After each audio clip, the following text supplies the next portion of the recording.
하나님께서 오늘 우리에게 주시는 말씀은 요한복음 20장 24절에서 31절입니다.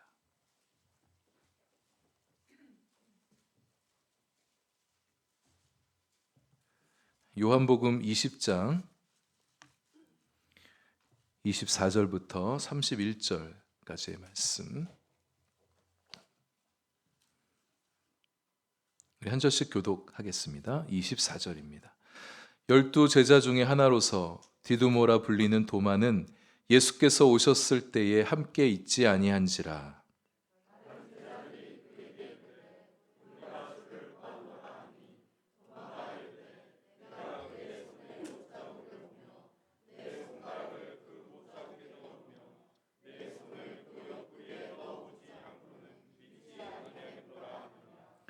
여드레를 지나서 제자들이 다시 집 안에 있을 때에 도마도 함께 있고 문들이 닫혔는데 예수께서 오사 가운데 서서 이르시되 너희에게 평강이 있을지어다 하시고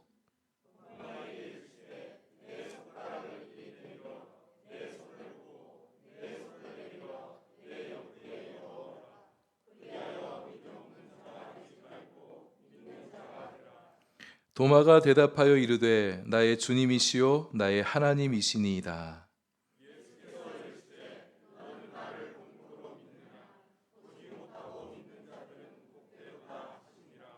예수께서 제자들 앞에서 이 책에 기록되지 아니한 다른 표적도 많이 행하셨으나 오직 이것을 기록함은 너희로 예수께서 하나님의 아들 그리스도이심을 믿게 하려 함이요 또 너희로 믿고 그 이름을 힘입어 생명을 얻게 하려 함이니라. 아멘.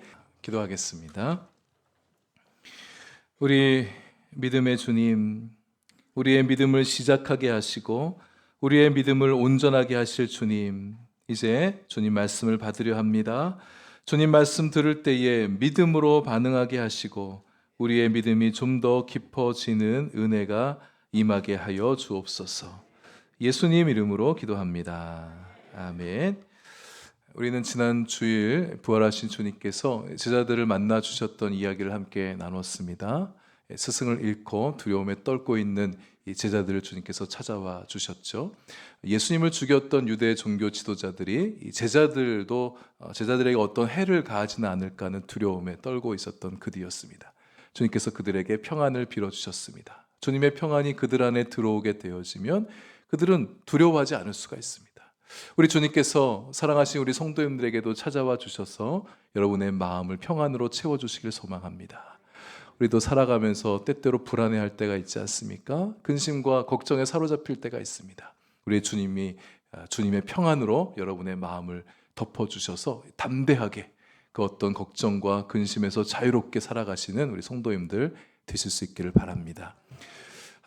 예수님께서 제자들에게 또 하나 말씀하셨어요. 세상으로 제자들 내보내려 하셨습니다. 세상이 두렵다고, 세상이 악하다고 문 꼭꼭 걸어 잠그고 그들끼리만 있는 자들이 될 것이 아니라 문 활짝 열고 세상 밖으로 나아가 예수 그리스도의 죽으심과 부활을 증거하는 자들이 되기를 바라셨습니다. 예수님 또한 제자들에게 성령의 숨을 불어넣어 주셨죠. 성령은 능력의 영입니다. 성령께서 우리 가운데 오시면 우리도 그분의 강하신 능력으로 우리의 마음과 삶을 다스려 주십니다. 성령께서 우리를 통하여 그분의 성령의 그 능력의 역사를 우리를 통해서 이 땅 가운데 펼쳐 나가 주십니다. 예수님께서 제자들을 만나 주신 뒤 이제 8일이 지났습니다. 6월절 지나고 그 다음 일주일간 지속되어지는 무교절기까지 다 끝난 그 다음날 제자들을 다시 찾아와 주셨습니다. 절기가 끝난 후에 유대 종교 지도자들이 예수의 시신이 사라진 것을 빌미 삼아서 이 제자들에게 어떤 해를 끼칠 수 있는 그런 제자들을 색출하려는 그런 움직임이 일어날 수 있는 때입니다. 제자들이 다시 집안에 모여 있는데 이때도 문을 걸어 잠그고 있었다고 얘기하고 있어요. 집에 있으면서 굳이 문 열어둘 필요가 없으니까 그런 게 아닌가 생각할 수 있을지 모르겠지만 아닙니다. 여전히 가시지 않는 두려움으로 첫 번째 주님 만났을 때처럼 문을 꼭꼭 걸어 잠그고 있던 제자들이었습니다. 예수님께서 그들에게 평안도 주셨어요. 성령의 숨도 불어내주셨습니다. 그러나 아직 그들의 마음이 강하여지진 못하였습니다.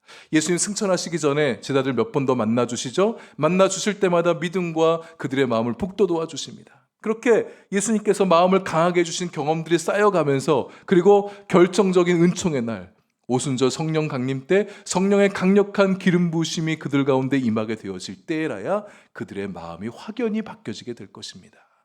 여러분, 한두 번 은혜 받았다고 해서 신앙이 확 자라고 성품이 크게 변하여지고 삶이 확 달라지는 것이 아닙니다. 은혜가 쌓이고 신앙의 성장이란 것도요, 근심과 낙심들, 의심이 반복되어지는 과정을 겪어가면서 신앙이 단단해져 가고 자라가는 것입니다. 감리교회 창시자였던 존 웨슬리도 그러했습니다. 우리가 존 웨슬리 생각하게 되면 대단한 믿음의 사람, 늘 성령 충만한 사람으로 생각하기가 쉽습니다. 그러나 그렇지 않습니다. 그가 한 번의 강력한 성령 체험으로 인해서 그렇게 오늘날 우리가 아는 존 웨슬리가 된 게 아닙니다. 그 역시 실패하고 잦은 실패와 영적인 방황과 실패, 낙심, 방황과 의심 속에서 그런 것들을 반복하여 거치면서 그의 믿음이 단단해져 온 것입니다. 그의 신앙 여정에서요, 그가 회심했다는 표현들을 얼마나 자주 쓰는지 몰라요. 그 존 웨슬리에 있어서 회심은요, 단 한 번 강력하게 일어나는 것을 끝나는 게 아니라 반복되어지는 회심입니다. 그래서 그는요, 점진적 회심 이렇게 표현하기도 했었습니다. 존 웨슬리도 그러했다니 다소 위로가 되어집니다. 저 자신도 주님께 나의 모든 것들을 헌신하고 이 길에 들어섰지만 때때로 이 길의 걸음이 약해질 때가 있습니다. 힘이 빠질 때가 있습니다. 제 마음이 주님께 다 온전히 충성스럽지 못할 때가 있습니다. 말씀과 성령의 충만함 속에서 늘 살아가는 인생이 못 될 때가 있습니다. 그러나 분명한 것은 우리의 신앙은요, 그런 과정을 거쳐가면서 성장해 간다는 거예요. 그러다가 어느 때에 깊은 은혜를 체험하고 말씀의 강력함과 만나게 되어지고 이 성령의 뜨거운 역사가 우리에게 체험되어질 때 우리 믿음이 비약적으로 점프하며 성장하기도 하는 것이죠. 예수님은 제자들을 다시 찾아와 주셔서 그들의 마음을 다시 붙들어 주십니다. 왜 예수님께서 부활하신 후에 제자들과 그냥 계속 쭉 같이 있어주지 않으셨을까? 이런 궁금함이 우리한테 있기도 하겠지만 성경에는 그 이유를 밝혀주고 있진 않아요. 만져볼 수도 있는 분명한 육체의 부활은 맞으시지만 부활 이전의 몸과는 뭔가 다른 몸이 되셨기 때문에 제자들과 함께 그렇게 있지 못하셨는지 모르겠습니다. 혹은 이별 연습일 수도 있겠습니다. 이제는 예수님 없이 그러나 영으로 함께 하시는 성령의 시대를 대비케 하시는 하나님의 뜻이, 주님의 뜻이 있었는지도 모르겠습니다. 예수님의 이번 두 번째 방문에는 중요하게 등장하는 인물이 있죠. 도마입니다.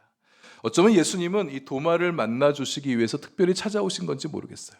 부활하신 첫날에 제자들 만나 주셨을 때 그 자리에 도마가 없었다고 그랬습니다. 그래서 다른 제자들도 예수님 또 만나보고 싶은 마음이 있었겠지만 또 이 도마가 또 많이 생각나지 않으셨을까 싶습니다. 예수님께서 도마를 만나 주신 이 이야기는요, 우리의 신앙함에 있어서 굉장한 위로와 도전이 되어줍니다. 의심하는 도마를 찾아와 주셔서 주님께서 그를 붙들어 주십니다. 도마를 두고 참 의심 많은 제자라고 좋은 평점을 주지 않는 사람들이 많이 있습니다. 어떻게 이렇게 주님의 제자가 돼가지고 의심이 많을까? 근데 여러분, 그런 의심이 꼭 그렇게 비난받고 질책받아야 될 의심이었을까? 우리 다시 한번 좀 생각해 볼 필요가 있어요. 우리 주님과 이 도마의 만남 속으로 우리 같이 한번 들어가 보도록 하겠습니다. 제자들이 도마를 만나서 예수님 이야기를 들려줍니다. 그날 같이 있지 않았다고 그랬잖아요. 예수님 우리가 만났다고, 예수님 봤다고 도마에게 그렇게 얘기해 주는데 이 도마가 믿지를 않습니다. 우리가 예수님의 손도 봤고 창에 찔린 옆구리도 봤다고 그렇게 얘기해 주는데 이 도마가 믿으려고 하진 않아요. 자기가 직접 주님을 보고 그 손을 보고 못 잡으나 손에 내 손가락 집어넣고 창에 찔린 옆구리에 내 손을 집어넣어야 내가 믿겠다. 도마가 이렇게 얘기합니다. 우리 주변에 이런 사람들이 있습니다. 주변 사람들이 다 그렇다고 얘기하는데 자기가 경험해보지 않았다고, 내 확신이 들지 않는다고 안 믿는 사람이 있어요. 그런 사람 함께 있으면 좀 피곤하죠. 뭔가 함께 일하려고 좀 힘이 들기도 합니다. 그러나 이런 사람이 있다고 해서 여러분 너무 짜증내거나 미워하지 마시고 이 도마를 생각하고 마음의 평안을 얻으시게 되길 바랍니다. 예수님 3년이나 따라다녔고 제자들과 동고동락했었던 제자임에도 불구하고 예수님의 부활을 제자들이 말한 것도 믿으려 하지 않는 도마가 있었습니다. 예수님과 함께 제자들과 함께 살았던 이 제자도 주님의 부활을 의심하고 있으니 주님의 부활을 직접 보지 못한 사람이 주님의 부활을 의심하는 거 어쩌면 당연한 일이죠. 예수님의 부활을 증언하는 성경 말씀을 들려줘요. 누군가에게 예수님의 부활을 좀 알려주고 싶어요. 얘기합니다. 빈 무덤에 대해서 얘기합니다. 기독교 역사를 보라고, 예수님의 부활하심으로 인해서 이렇게 수많은 교회들이 생겨났고 전 세계에 기독교가 부흥하지 않았느냐고. 만약 거짓 위에 세워진 종교라면 어떻게 수많은 사람들이 그렇게 목숨 걸고 헌신하고 심지어 순교까지 하겠냐고. 그 사람들 미친 사람들이겠냐고, 정신 나간 사람들이겠냐고. 이렇게 얘기하는데도 잘 받아들여 하지 않습니다.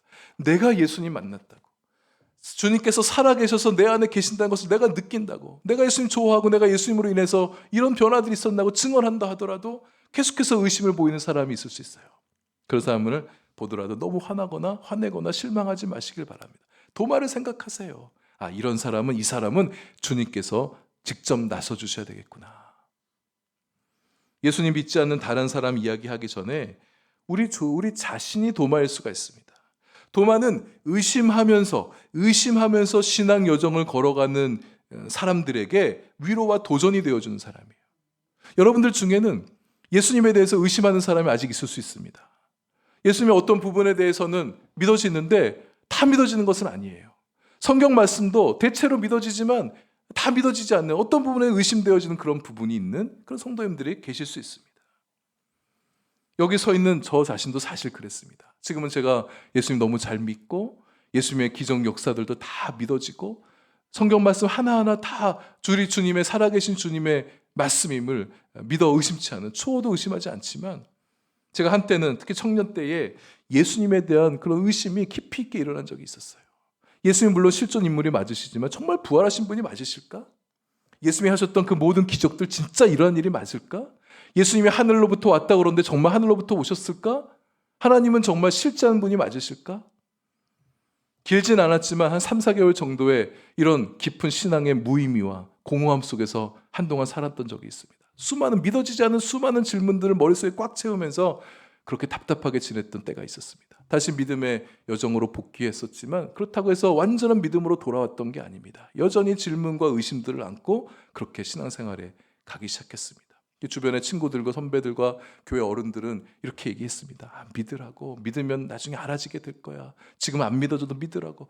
잘 안 믿어지기 때문에 답답하고 힘들어하는데 그게 믿으라고 해서 믿어지겠습니까?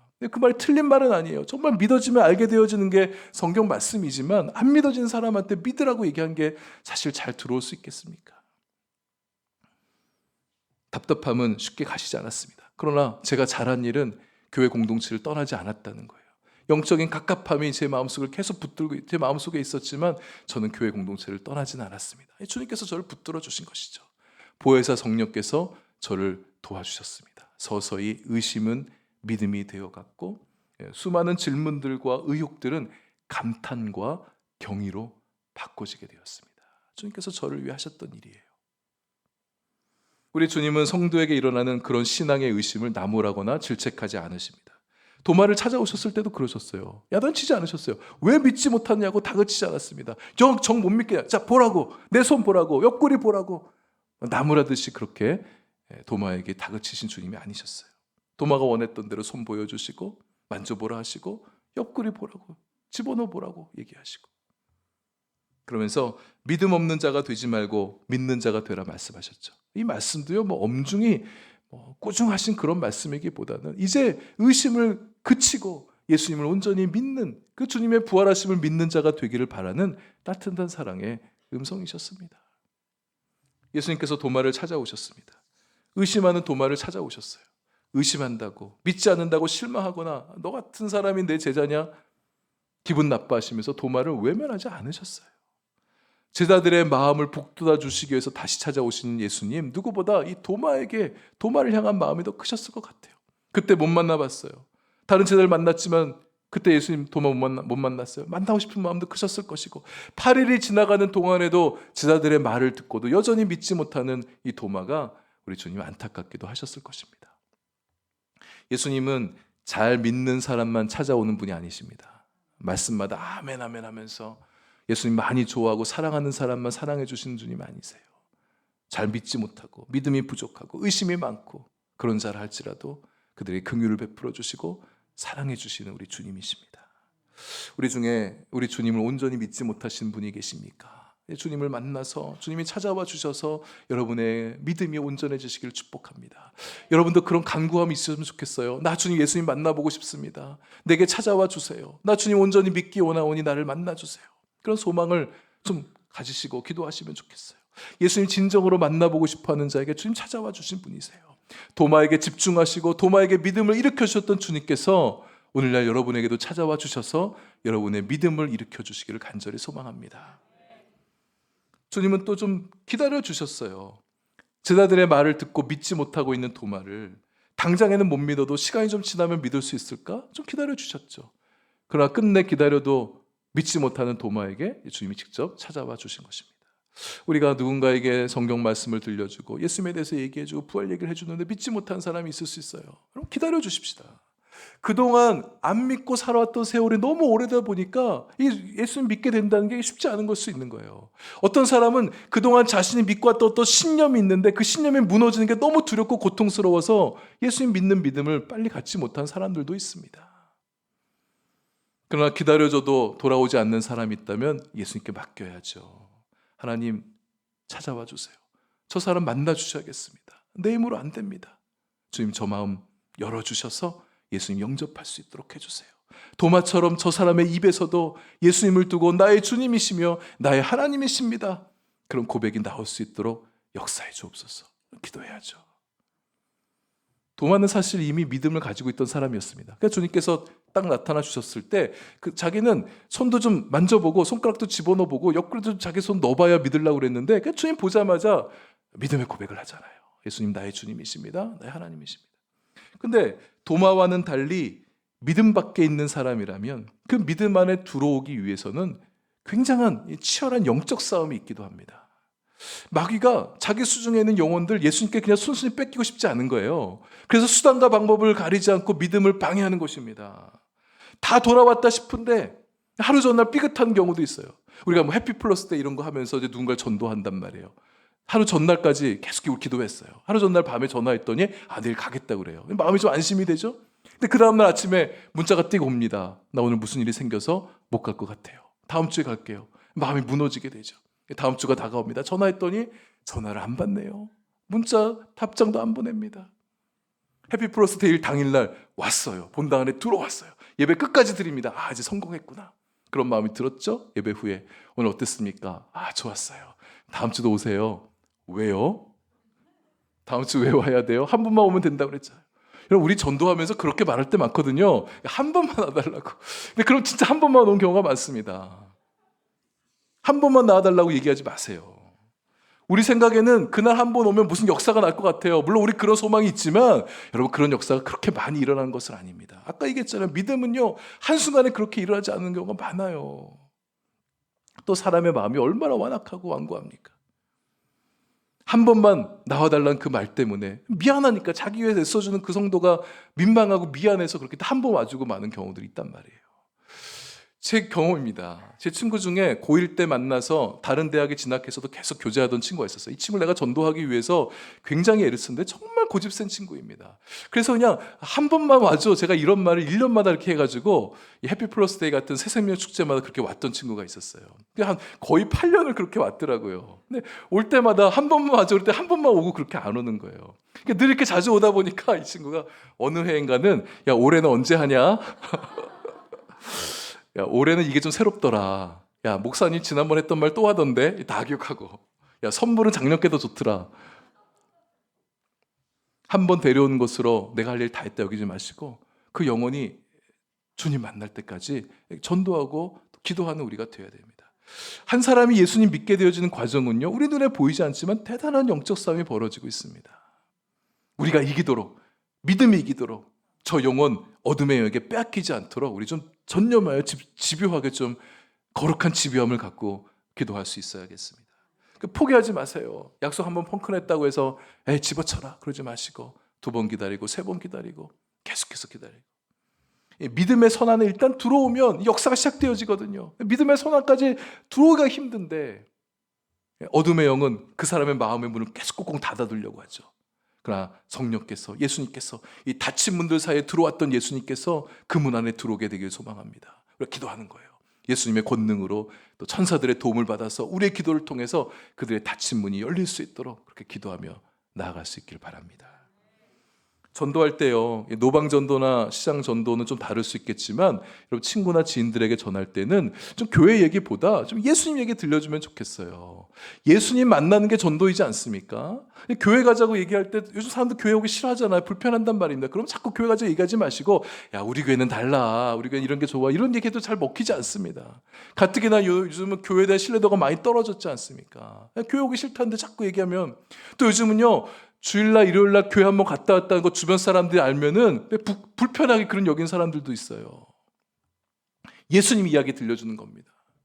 예수님 만나면 교회는 절로 나오게 되어집니다. 궁금해서라도 나오게 되어집니다. 교회 가자는 말은 좀 기다렸다가 마음이 열렸을 때 하시고, 예수님 사랑 이야기, 예수님 따뜻한 말씀들, 힘이 되어지는 말씀들, 나에게 주셨던, 내 삶에 역사하셨던 그 하나님의 이야기들, 내가 왜 하나님을 좋아하는지, 예수님 왜 좋아하는지, 왜 사랑하는지 그런 얘기를 들려주는 거예요. 예수님의 이야기가 들려지는 동안 그들의 마음 문이 녹아서 그의 마음도 열려서 주님을 만나게 되어진 역사들이 일어나게 되기를 소망합니다. 예수님 만난 도마가 예수님께 믿음의 고백을 드리죠. 예수님은 나의 주님이시며 나의 하나님이십니다. 예수님을 주님으로 고백한 것은 사실 이전에도 많이 있었어요. 근데 이 도마의 고백 가운데 놀라운 대목은 도마가 예수님을 하나님으로 고백했다는 데 있습니다. 지금까지는 예수님을 하나님의 아들, 메시아, 그리스도로는 고백해 왔지만 제자들 누구도 예수님을 두고 직접적으로 하나님이라고 그렇게 말했던 제자는 없었습니다. 하나님의 아들이시기 때문에 하늘로부터 왔고 신적 권능을 가진 존재라는 것을 알고 믿고 있지만 하나님이라고는 고백하지 않았어요. 왜냐하면 유대인들의 신관에는요, 하나님은 오직 유일하신 분, 여호와 하나님 외에는 없다는 그런 신앙이 이들한테 강력했기 때문에 예수님을 하나님으로 고백하기가 어려웠던 거였죠. 그러나 이제 도마의 이 고백으로부터 제자들 사이에서 예수님은 하나님으로 고백되어집니다. 그리고 훗날 신앙인들에 의해서 예수님은 삼위일체 하나님의 제2의 위격으로서 하나님으로 고백되어지죠. 도마의 나의 하나님이란 이 고백은 요한복음 1장의 말씀을 떠오르게 합니다. 태초에 말씀이 계시니라. 이 말씀이 하나님과 함께 계셨으니 이 말씀이 곧 하나님이시라. 요한복음 1장을 시작하면서 요한복음은요, 예수 그리스도가 하나님이라고 그렇게 선언하며 시작했습니다. 그러니까 요한복음이 계속 되어져 오면서 유대 종교 지도자들에 의해서 예수님의 하나님이 되심이 거부되어지고 핍박받아 왔었죠. 인정받지 못했었습니다. 그러니까 요한복음이 끝나가는 20장에 들어와서 한 제자의 고백을 통해서 예수님이 하나님이심을 다시 선포되어지고 있습니다. 예수님의 부활하심 이후에 도마를 비롯한 제자들은 예수님을 하나님으로 고백하며 신앙하는 것입니다. 요한복음은 예수님을 하나님으로 증언하는 책이에요. 성육하신 하나님, 그리고 부활하신 하나님, 그리고 장차 다시 승천하실 하나님.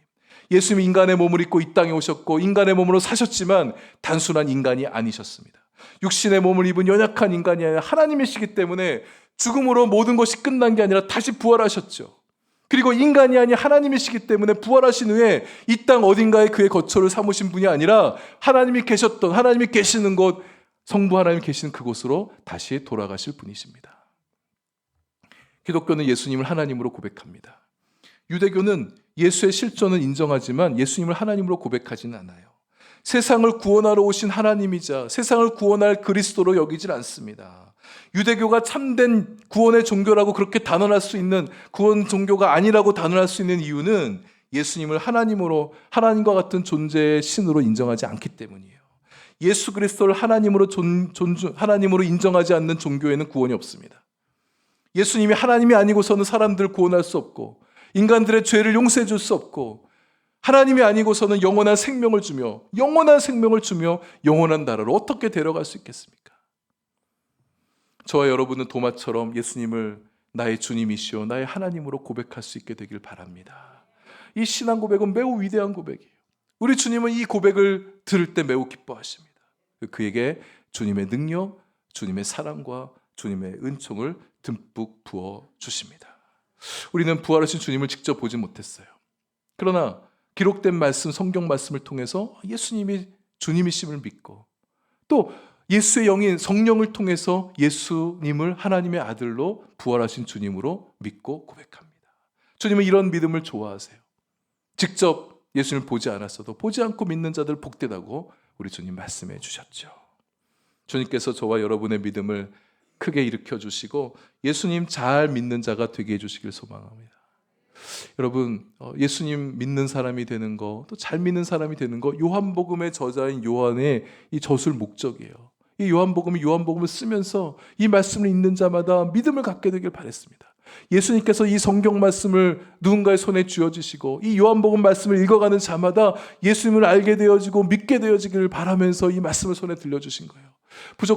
제가 부족하지만 이 강단 위에서 1년 넘도록 계속해서 요한복음 강해를 하면서 제 마음에 바랬던 소망은 그거예요. 우리 한마음교회 성도님들이 이 설교를 들으면서 좀 믿음이 자랐으면 좋겠다. 믿음이 좀 잘 생겼으면 좋겠다. 예수님 잘 믿는 사람들이 되면 좋겠다. 이미도 잘 믿는 분들이시지만 더 깊은 믿음으로, 더 풍성한 믿음으로, 더 거대한 믿음으로, 더 강력하고 단단한 믿음의 사람이 되면 좋겠다. 그런 마음 가지고 이 강단에서 말씀을 전해왔습니다. 또 너희로 믿고 그 이름을 힘입어 생명을 얻게 하려 함이라. 예수님 믿는 자는 그 이름을 힘입어 생명을 얻습니다. 예수 이름에는요, 이렇게 생명을 얻게 하는 능력이 있습니다. 예수 이름 외에는 생명을 얻을 수 있는 능력이 없어요. 예수의 이름을 힘입어 생명을 얻은 자는 이 땅에서도 풍성한 삶을 누리며 살아가죠. 예수님의 이름은 단지 내세에만 힘을 발휘하는 이름이 아닙니다. 내세까지 우리를 이끌어 가시는 데에만 힘을 발휘하는 이름이 아닙니다. 요한복음 10장 10절에서 내가 이 땅에 온 것은 양으로 생명을 얻게 하고 더 풍성히 얻게 하려 함이라 말씀하셨어요. 풍성한 생명은 물론 그 나라 가면 아주 풍성하게 누리게 되겠죠. 그러나 이 땅에서의 생명도 우리 주님 빈약한 채로 그렇게 내버려 두지 않습니다. 예수 이름의 권능을 믿는 자, 그에게 그 권능을 부어주셔서 능력 있게 살아가게 해주시는 거예요. 예수 이름의 지혜가 그에게 있게 하셔서 지혜롭게 살아가게 하시는 겁니다. 예수 이름의 매력이 우리에게도 있게 하셔서 매력적인 삶을 살아갈 수 있도록 해주시고, 예수 이름의 승리가 우리 가운데 있게 하셔서 승리에서 승리로 이어지는 삶을 살아가게 해주시는 거예요. 예수님께서 전능하신 하나님의 아들이시며 나를 위해 구원하기 위해 오셨던 그리스도라는 그 사실을 믿어 의심치 않는 우리가 되길 바랍니다. 우리가 갈수록 믿음이 더 자라가면 더 깊어지고 또 예수님 잘 믿는 우리 성도들 다 되실 수 있기를 바랍니다. 기록된 말씀이신 성경을 자주 읽으셔야 돼요. 성경 말씀을 자꾸 묵상하게 되어질 때 우리의 믿음이 더 자라게 되어집니다. 우리 안에 계신 성령님과 함께 교제하십시오. 성령께서 여러분의 믿음을 거룩하고 능력 있게 거룩하게 팽창시켜 주시고 더 큰 믿음의 부피가 더 커져가게 하시고 그 믿음의 힘으로 놀랍고도 권능 있고 권세 있는 그런 삶을 살아가게 해주시기를 소망합니다. 그런 믿음의 사람들 되는 저와 여러분 되기를 축복합니다.